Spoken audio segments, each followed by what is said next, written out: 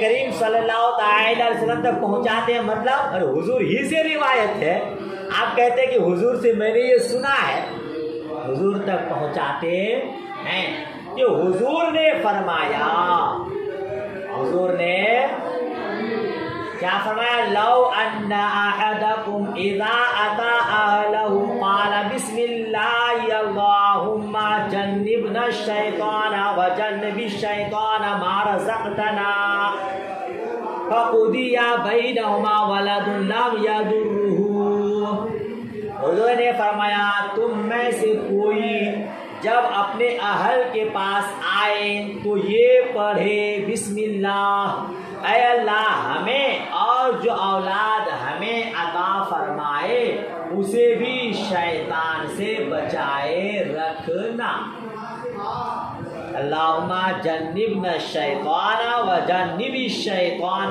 ما رزقتنا، دعا یاد کر لیجیے، ہے نا؟ دعا محترم کو پڑھنی ہے، لیکن یاد نہ ہو تو آپ محترم معلوم بتائیں گے، اس کے پڑھنے کے بڑے فضائل ہیں، نہ پڑھنے کے لیے بڑی مصیبتیں ہیں۔ ترجمہ ہوا آپ کا؟ پہلے ترجمہ دیکھیے، پھر ترجمہ کیا ہوا؟ بسم اللہ، اللہ کے نام سے شروع، اے اللہ ہمیں اور جو اولاد ہمیں عطا فرمائے اسے بھی شیطان سے بچائے رکھنا، اب اگر کوئی اولاد ہوگی تو شیطان اسے ضرر نہ پہنچائے گا۔ جی میں نے سلیقہ زندگی میں مطالعہ کیا ہے، فتاوی رضویہ اور غنیت الطالبین کے حوالے سے، حضور اعلیٰ حضرت رضی اللہ تعالی عنہ فرماتے ہیں جب کوئی بغیر بسم اللہ پڑھے، یہ دعا یاد نہ ہو تو کم سے کم بسم اللہ الرحمن الرحیم ہی پڑھ لیا کرے، سمجھ رہے ہیں؟ یہ جماع کے وقت کشف عورت سے پہلے، ستر عورت کھولنے سے پہلے یہ دعا پڑھنی ہے۔ اگر یہ دعا کسی بھائی کو یاد نہ ہو تو کم سے کم اعوذ باللہ من الشیطان الرجیم بسم اللہ الرحمن الرحیم ہی پڑھ لیا کرے، ورنہ شیطان اس کے آلے تناسل سے لپٹ کر اس کی اہلیہ سے جماع کرتا ہے۔ جی شیطان بھی صحبت میں جماع میں شریک ہو جاتا ہے، اور جب جماع میں اور صحبت میں شریک ہو جاتا ہے تو وہی بچہ نافرمان ہوتا ہے، دین کا بھی نافرمان ہوتا ہے، ماں باپ کا بھی نافرمان ہوتا ہے، وہی گستاخ اولیاء، گستاخ رسول، گستاخ انبیاء بن جاتا ہے۔ جی تو حضور اعلیٰ حضرت فرماتے ہیں فتاوی رضویہ میں کہ کم سے کم بسم اللہ الرحمن الرحیم ہی پڑھ لیا کریں، کہ آج بہت سارے لوگ بڑے دیندار ہوتے ہیں، انبیاء کرام اولیاء کرام کے بہت جو ہے عاشق ہوتے ہیں، لیکن اس کے بچے نافرمان ہو جاتے ہیں۔ آج دنیا کا آپ نظارہ کیجئے تو کل جو عاشق اولیاء تھا، کل جو 11ویں شریف مناتا تھا، آج اسی کو وہ حرام کرنے گیا، اسی کا بچہ۔ تو یہ دعا بڑی اہمیت کا حامل ہے۔ میں نے اپنی ایک چھوٹی سی کتاب عظمت دعا میں دعا کو نقل کیا، بڑی تفصیل کے ساتھ فتاوی رضویہ غنیت الطالبین کا حوالہ دیا ہے، مکمل طور پر ہو سکے تو آپ اس کا مطالعہ کیجئے گا۔ بہرحال تو جماع کے وقت ستر عورت سے پہلے اس دعا کو پڑھ لینا چاہیے، ٹھیک ہے نا؟ اس حدیث سے امام بخاری کا مقصود یہ ہے کہ جب ایسے وقت میں بسم اللہ پڑھنا سنت ہے تو وضو اور دیگر امور میں بدرج اولا سنت ہوگا۔ اسی لیے ائمہ اربعہ کے نزدیک وضو سے پہلے بسم اللہ الرحمن الرحیم پڑھنا سنت ہے۔ کچھ لوگ ہیں، آپ نے نور الانوار میں بھی پڑھا ہے، جو بسم اللہ کو اصحاب ظواہر بسم اللہ کو کیا قرار دیتے ہیں؟ فرض قرار دیتے ہیں، شرط قرار دیتے ہیں کہ اگر بسم اللہ نہیں پڑھیں گے تو وضو نہیں ہوگا، نماز نہیں ہوگی۔ ان کی دلیل حضرت ابو ہریرہ کی وہ حدیث ہے لا وضو لمن لم یوز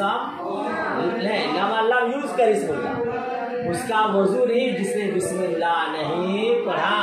آپ نے وہاں جواب پڑھا ہے کہ یہاں کمال وضو کا انکار ہے، نفس وضو کا نہیں، یعنی جو بغیر بسم اللہ پڑھے وضو کرے گا اس کا وضو مکمل نہیں ہوگا۔ بات سمجھ شریف میں آ گئی؟ چلیے آگے بڑھتے ہیں۔ باب ما یقول عند الخلاء، عند بیت الخلاء کے وقت کیا کہے، یہ باب اس کے بارے میں کہ بیت الخلاء کے وقت کیا کہے۔ حدثنا آدم قال حدثنا شعبة عن عبد العزيز بن صہیب قال سمعت انسا يقول كان النبي صلى الله تعالى عليه وسلم اذا دخل الخلاء قال اللهم اني اعوذ بك من الخبث والخبائث۔ حضرت عبدالعزیز بن صہیب رضی اللہ تعالیٰ عنہما سے روایت فرماتے ہیں میں نے حضرت انس رضی اللہ تعالیٰ عنہ کو فرماتے ہوئے سنا، نبی کریم صلی اللہ تعالیٰ علیہ وسلم نے ارشاد فرمایا اگر تم میں سے کوئی اذا دخلا، کان نبی صلی اللہ علیہ وسلم اذا دخلا، نبی کریم صلی اللہ تعالیٰ علیہ وسلم جب بیت الخلاء داخل ہوتے تھے، جب بیت الخلاء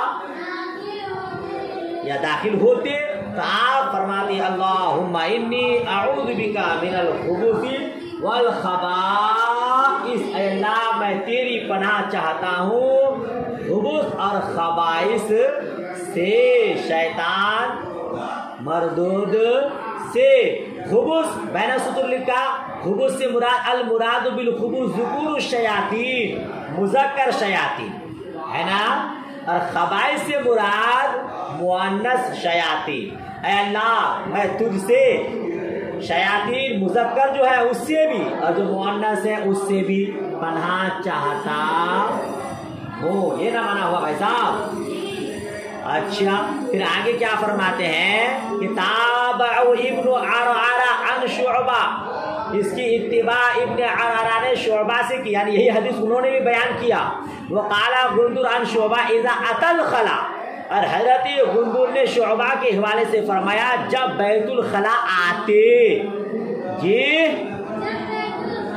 وہاں ہے اذا دخلا، حضرت عبدالعزیز بن صہیب کی روایت میں، اور حضرت غندر نے شعبہ سے جو روایت کیا ہے اس میں اذا اتى الخلاء، جب بیت الخلاء آتے، اور حضرت موسیٰ نے حماد سے کہا اذا دخلا، وقال سعید بن زید حدثنا عبدالعزیز اذا اراد ان يدخل، جی اور حضرت عبدالعزیز کی حدیث میں کیا ہے جب مصطفیٰ کریم داخل ہونے کا ارادہ فرماتے تو کیا کرتے، یہ دعا پڑھ لیتے۔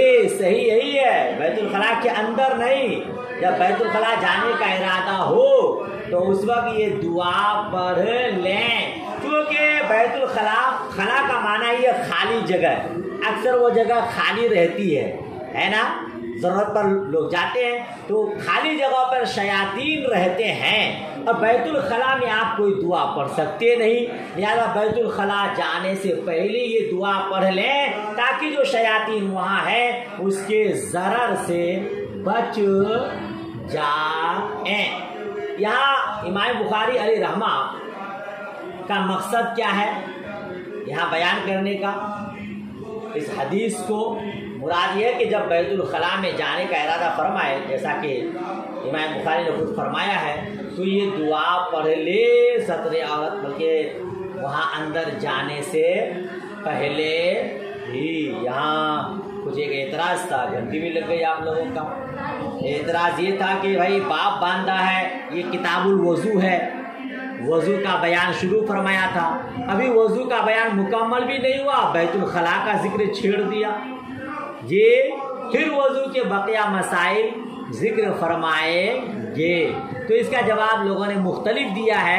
ایک جواب یہ ہے کہ امام بخاری کا مقصود احادیث کا ذکر کرنا ہے، ابواب ضمنی طور پر مذکور ہیں، ان کے مابین کوئی خاص مناسبت ضروری نہیں ہے۔ باب باندھ دیا، احادیث بیان کرنا مقصد ہے، اسی سے ملتی جلتی حدیث ہے، اسی لیے اس باب کے تحت اس حدیث کو بھی بیان فرما دیا ہے۔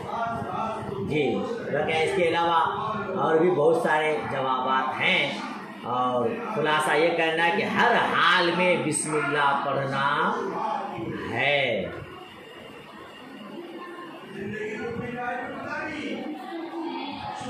چلیے، ارے میں تو مائک لگایا ہی نہیں تھا۔ اللہ رحم فرمائے۔ ترجمہ سمجھ میں آ گیا نا؟ باب ہو گیا۔ چلیے گھنٹی بھی لگ گئی، یہیں تک رہنے دیتے ہیں۔ دعائے خیر میں یاد۔ اللہ حافظ، خدا حافظ۔